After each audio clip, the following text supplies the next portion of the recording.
Some lawyers of groups petitioning against the anti-terror law says Friday, December 10, the ruling of the Supreme Court on the controversial law is a consolation they do not deserve.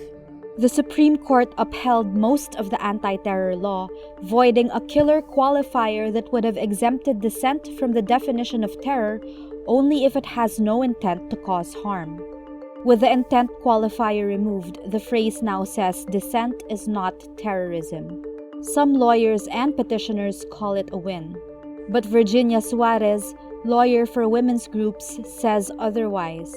We do not deserve mere consolation from the Supreme Court.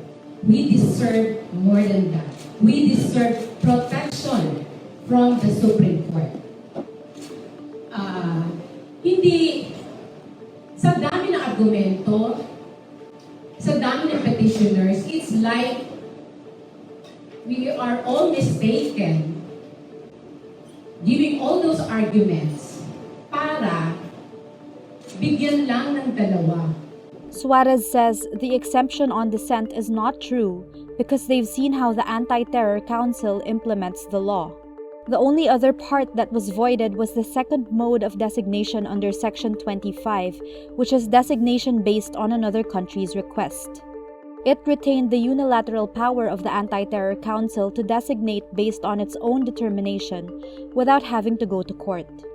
Evelyn Ursua, lawyer for the journalists and artists, says this decision does not mean anything. Walang kwenta yun dahil may absolute power pa rin yung Anti-Terrorism Council na umaasa ng korte at in fact mas mataas pa sila sa korte. She refuses to call the ruling a partial win, adding that framing it as a victory in any form might send a message that Filipinos can relax a bit. Lawyers expressed intent to file a motion for reconsideration to continue to appeal that the law be struck down in its entirety.